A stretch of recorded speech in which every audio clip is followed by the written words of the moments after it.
আজি 5 জুন বিশ্ব পৰিৱেশ দিৱস। সমগ্ৰ বিশ্বৰ লগতে ৰাজ্যতো আজি পালন কৰা হৈছে বিশ্ব পৰিৱেশ দিৱস।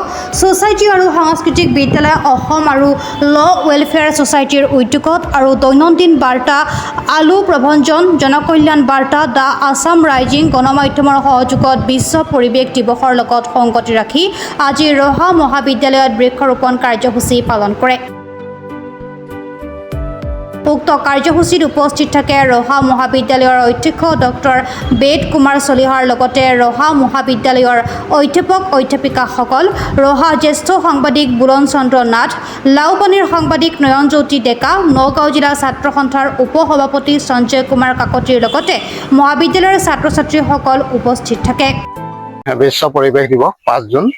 এই 5 জুনৰ বিশ্ব পৰিৱেশ দিৱসৰ লগত সংগতি ৰাখি জনকল্যাণ ছ'চাইটি আৰু সাংস্কৃতিক বিদ্যালয় আলোক পঞ্জন ৱেলফেয়াৰ ছ'চাইটিৰ সূৰ্যনত দৈনন্দিন বাৰ্তা আলোক প্ৰবঞ্জন আৰু জনকল্যাণ বাৰ্তাৰ উদ্যোগত আমাৰ মহাবিদ্যালয় চৌহদত বৃক্ষৰোপণ কাৰ্যসূচীৰ অনুষ্ঠান আয়োজন কৰিছে।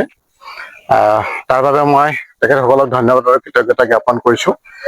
পৰিৱেশ সচেতনতা সম্পৰ্কে আমি সকলোৱে জানো, দিনে দিনে আমাৰ পৰিৱেশৰ অৱক্ষয় ঘটিছে।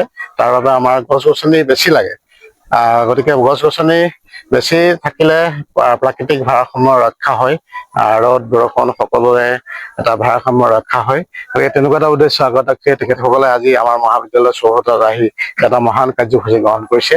গতিকে তাৰ বাবে তেখেতসকলক ধন্যবাদ আৰু কৃতজ্ঞতা জ্ঞাপন কৰিছোঁ। আৰু এই ক্ষেত্ৰত আগভাগ লোৱা সাংবাদিক বুলন চন্দ্ৰ নাথ আৰু নয়নজ্যোতি ডেকাক আমি মহাবিদ্যালয়ৰ পৰিয়ালৰ তৰফৰ পৰা ধন্যবাদ আৰু কৃতজ্ঞতা জ্ঞাপন কৰিছোঁ। আশা ৰাখিছোঁ তেওঁলোকৰ এনেধৰণৰ মহান কাৰ্যসূচীৰে অনাগত দিনত প্ৰাকৃতিক ভাৰসাম্য ৰখাত বিশেষভাৱে সহায় কৰিব। বিশ্ব পৰিৱেশ দিৱসৰ লগত সংগতি ৰাখি ঐতিহ্যমণ্ডিত ৰহা কলেজত আজি বৃক্ষৰোপণ দৰে এটা কাৰ্যসূচী হাতত লৈছিলোঁ। বিশেষকৈ ৰহা কলেজত আহি ৰহা কলেজখনত আহি শিক্ষাগুৰু আৰু ছাত্ৰ ছাত্ৰীসকলৰ যিটো সহায় সহযোগিতা লিখিছে, সঁচাকৈ বৰ প্ৰশংসনীয় আৰু শলাগিবলগীয়া। এনেকৈ যাতে ভৱিষ্যতেও এই পৰিৱেশটো যাতে সদায় উজ্জ্বল হৈ থাকে ৰহা কলেজত, তাৰে কামনা কৰিছোঁ। নিউজ ডেস্ক ৰিপৰ্ট, প্ৰাতঃ টাইম ডিজিটেল। শদিয়াৰ পৰা ধুবুৰীলৈ, বৰাকৰ পৰা ব্ৰহ্মপুত্ৰলৈ সকলোৰে মাজত চিনাকি এটা নাম প্ৰাতঃ টাইম। থলুৱা ভাষা, কৃষ্টি আৰু সত্য বাতৰিৰ আধাৰত প্ৰতিষ্ঠিত খবৰ প্ৰাতঃ টাইমৰ প্ৰতিটো বা বাতৰি পুংখানুপুংখভাৱে চাবলৈ Facebook, YouTube, website, Twitter, Instagram আৰু ব্লগাৰ পেজত লাইক আৰু ফ'ল' কৰক। ধন্যবাদ। অসমৰ সংবাদ জগতখনৰ বাবে এক সুখবৰ। আপোচবিহীন ৰাইজৰ কণ্ঠ সাপ্তাহিক কবচ নৰূপ নসাজেৰে পুনৰ এবাৰ অসমৰ ৰাইজৰ মাজলৈ।